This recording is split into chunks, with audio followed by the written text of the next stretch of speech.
Hey guys, my voice is a little out of whack. It's been that way for a few days, but I needed to film this so I could share these super easy and delicious Thanksgiving sides. Just a twist on your normal sides. I wanted to share something a little different. So I made four. I believe the total was four. I had five, but I could not get to that fifth one. So I have four sides to share with you guys today. With Thanksgiving coming up next week, it's right around the corner. I figured Friday was a great day to share these. So if you guys wanted to try them out, you could get your shopping done over the weekend and prep for Thanksgiving. So we're gonna go ahead and get to my kitchen counter and start whipping these up. We are going to start off these sides with some homemade cranberry sauce. So I have all my ingredients out here, and this is actually the first time that I'm going to be using real vanilla bean. This was very expensive. In the past, when I've made cranberry sauce, I've just used other items, vanilla extract, but I figured, you know what? Since I've never used it before, I'm gonna pay a little bit extra this year. I wanna see how we like it. So other than the vanilla beans, I'm going to be using this entire package of cranberries. It is 10 ounces, some cinnamon sticks, 4 oranges. I'm going to be using the juice from all 4 of them and then a little bit of the zest. I'm gonna put just a little squirt of ginger in there. This is bourbon. I am going to be using some of that, and then sugar. And I do have my saucepan out. All right, so I have about 1.5 cups of sugar, and I'm adding in, I wanted to add in a little bit more, but I didn't go out and buy any more bourbon. So I did add about 1/3 of a cup. I would have liked more like 1/2 of a cup, but it's still gonna be just fine. I'm just going to stir this up. No heat is on just yet. All right, I'm adding in 2 cinnamon sticks and just a tiny little squirt of the ginger. I zested 1 of those oranges and added that to my saucepan, and then I squeezed as much juice as I could get out of all 4 of those oranges, and I am adding that. All right, I'm going to turn my heat on.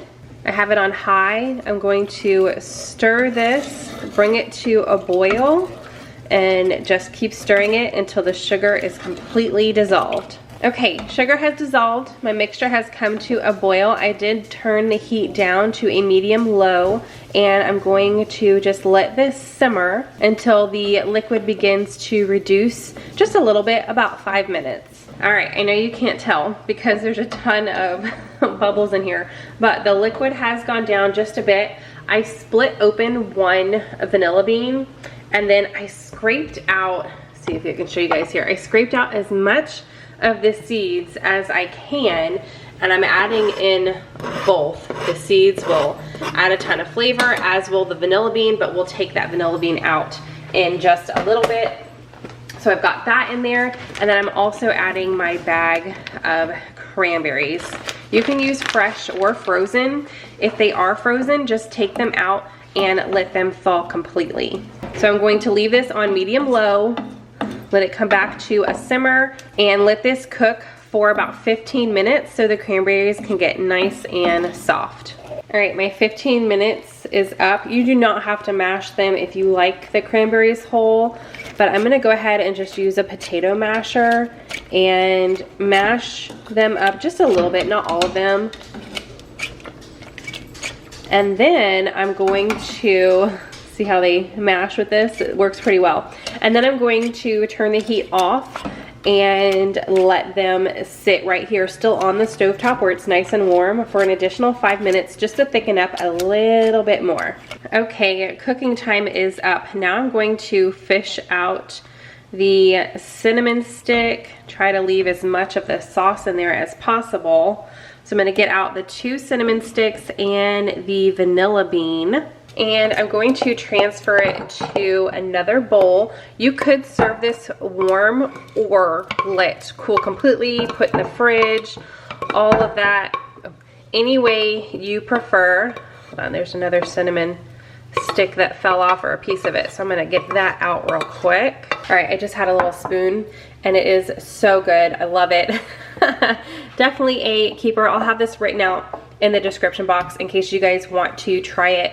But this is something that you guys can easily make the day before, even a few days before, because it does keep for about 10 days in the refrigerator. So if you are hosting or you are just making a whole bunch of stuff, put this on your list to make, like I said, the day before, a couple days before, and just keep it in your refrigerator. All right, we are on the island for this next side dish because I have more room and I can spread out a little bit. But we're gonna make a sort of corn pudding. Again, I will have it written out in the description box, the ingredients, the directions, all of that, the recipe instructions. So I have some oyster crackers, butter, eggs, shredded cheese, the seasonings, ground paprika, nutmeg, salt and pepper, also half and half, and then I have 3 cans of corn. All right, so I have my oven preheating to 350 degrees. I've got my 2 eggs cracked in a bowl. I'm adding in 1 cup of half and half, a half teaspoon of salt, and then just a pinch, little bit of pepper. This is 1/8 of a teaspoon. And then for the nutmeg, I'm just going to do that. So just a little sprinkle over the top. It's just for like a little surprise of flavor in there. And I'm going to whisk this up. Now that I've got that whisked together, I'm adding in my 3 cups of corn. I did drain them. So for the oyster crackers, I already started so I could show you, but I'm going to use at least 3/4 of a cup. Hopefully this will make that. If not, I can always add more and crush up some more. But all I do when I need crumbs from something is I use a quart size baggie, really any size baggie. A gallon is fine. It really just depends on how much you need. And I'll just use the back of whatever spoon I'm going to use to stir everything up and beat it. So anything in your kitchen that you can use really to beat these up.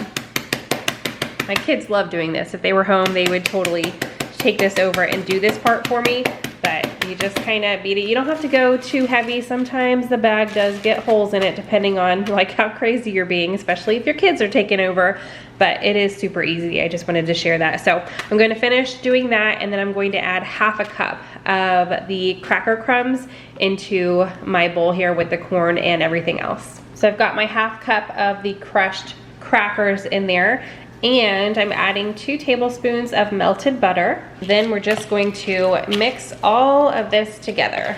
Once you've got that mixed up, get yourself a pan. I'm using a 9 by 13. You can probably use a little bit smaller one, but this is just the one I grabbed. I did grease it really, really well.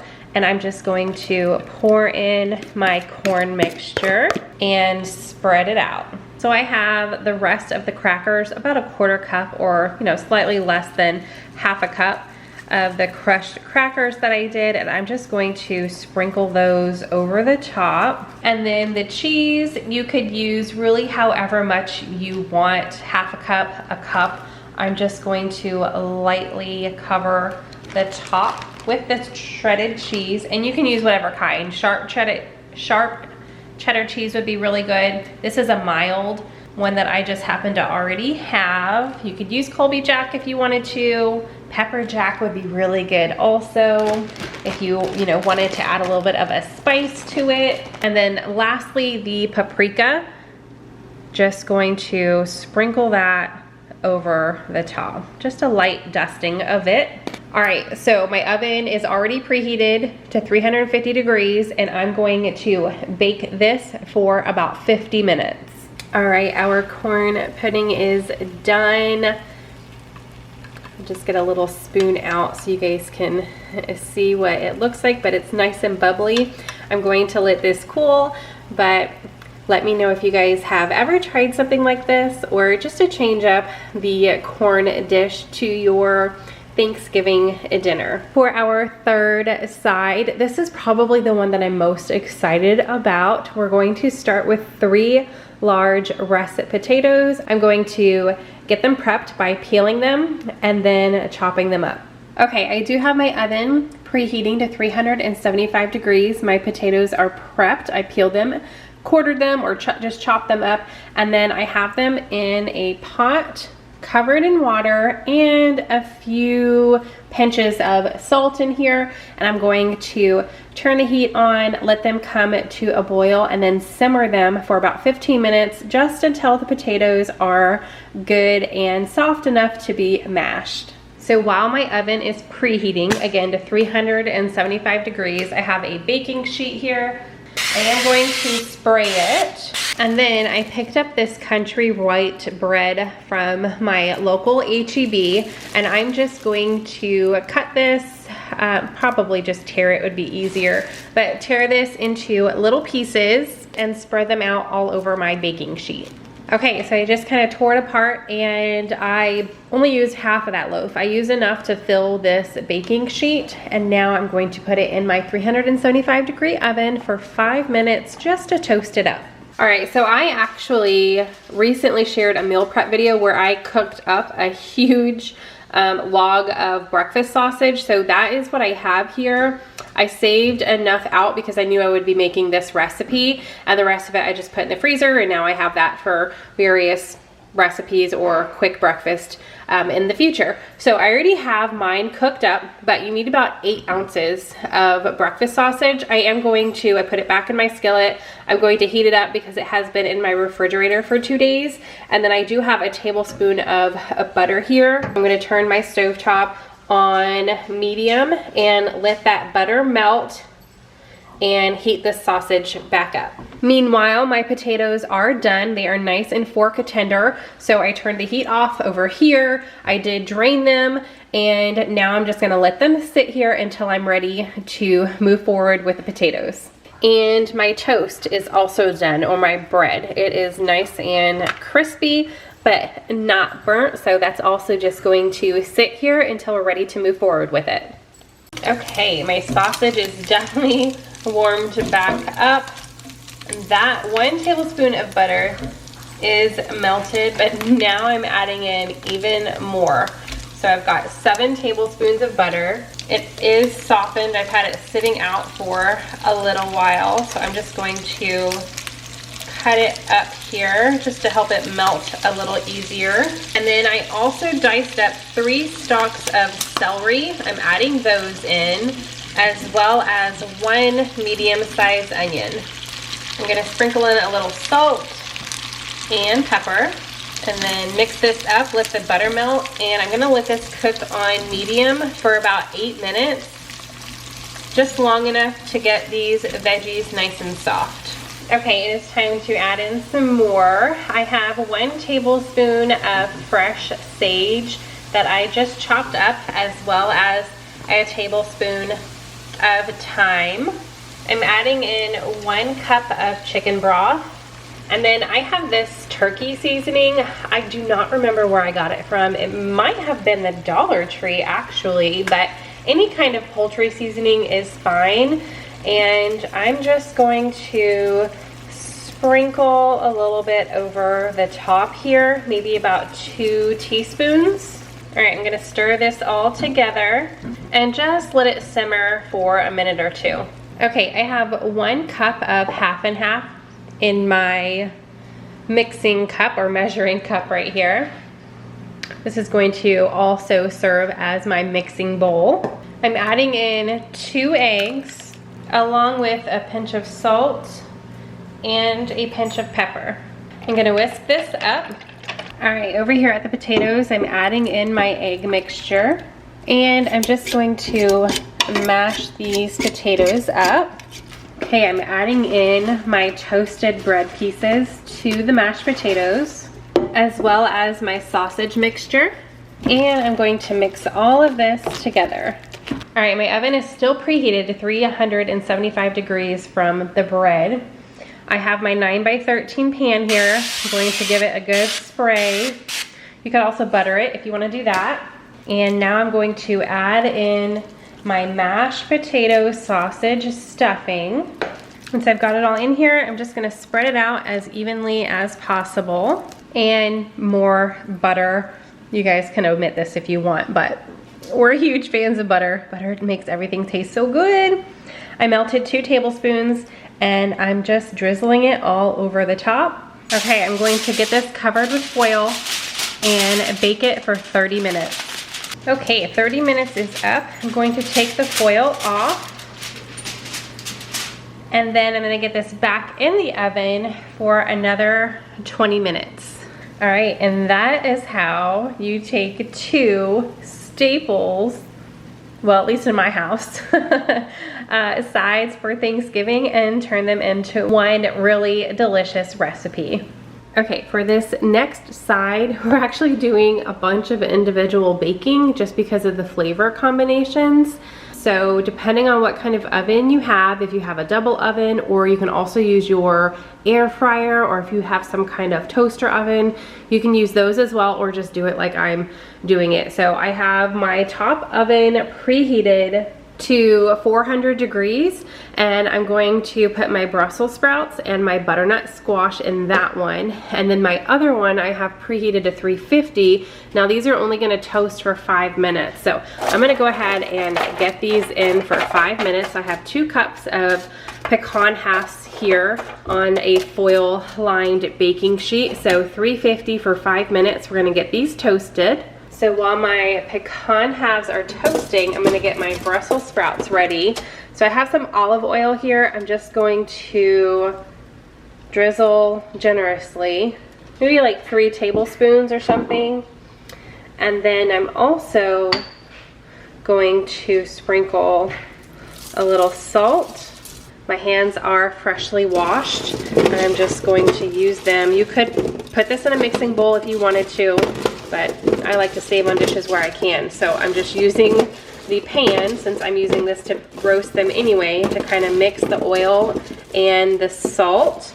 And then I'm going to spread them out. Nice and easy. My Brussels sprouts are ready for the oven. And I think I forgot to tell you how much Brussels sprouts I had on here. This was a 2-pound bag that I trimmed and halved. Now we're moving on to the butternut squash. I bought, it was just over 1.5 pounds, the size of the butternut squash. I did peel it, get all the seeds out, and then I just chopped it up into little pieces. We are going to add some olive oil to this as well, not as much, more like 2 tablespoons to the squash. And then we're going to add some pure maple syrup, and this we're gonna add quite a bit. I'm gonna slowly pour it because it does come out fast, but I'm gonna do like 3 tablespoons worth. This is gonna be super yummy and sweet. And then I'm also going to take some cinnamon and just sprinkle some on here, maybe about a teaspoon. And then I did wash my hands again after mixing up the Brussels sprouts.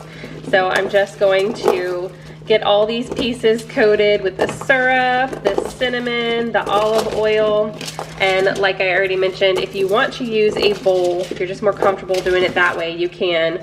I am moving my foil around a little bit here because I have 2 half sheets on here, but that is okay. All right, that looks good. And I'm just gonna spread this out just like I did with the Brussels sprouts.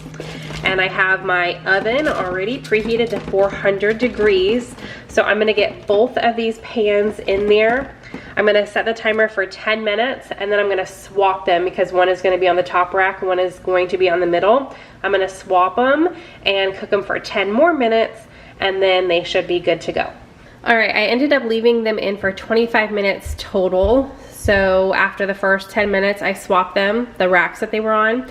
And then after the second 10 minutes, I was like, the Brussels sprouts aren't as crispy as I like them. So I swapped them one more time just for 5 minutes.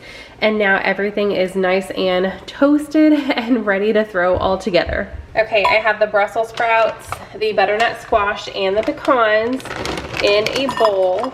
And now I'm going to add in probably the rest of my bag here, but I'm going to measure it out. Just about 2 cups. Yep, I'm just shy of 2 cups of dried cranberries. And then I'm going to drizzle over just about a teaspoon of the pure maple syrup. And that is it. Time to mix everything together. Okay, so now we have just a different side dish to add to your Thanksgiving dinner. A butternut squash, Brussels sprouts, pecans, cranberries. I love the look of it. I think all the colors go great together, and this is a little bit of a sweeter vegetable side dish. All right, I hope you guys enjoyed that. If you did, give it a big thumbs up. My two favorite, I really loved the mashed potatoes and the stuffing kind of mixed together. That was really different. It was definitely on my top two, but my number one favorite is the cranberry sauce. I actually made that twice. One for us to enjoy, my family of 6, and then my husband loved it so much that he signed me up for his Thanksgiving potluck at his work to make that again. So I made it again for him to take it into work. So if you guys just want to try one, I would definitely suggest the cranberry sauce. The bourbon and that like ginger and fresh vanilla bean, I feel like just definitely made a difference. So I hope you guys are having a fantastic day and a great start to your like holiday weekend. Subscribe if you are new. I would love to have you join me. Hopefully my voice will come back fully pretty soon. Like I said, I hope you guys are having a great day, and I will see you in the next video. Bye.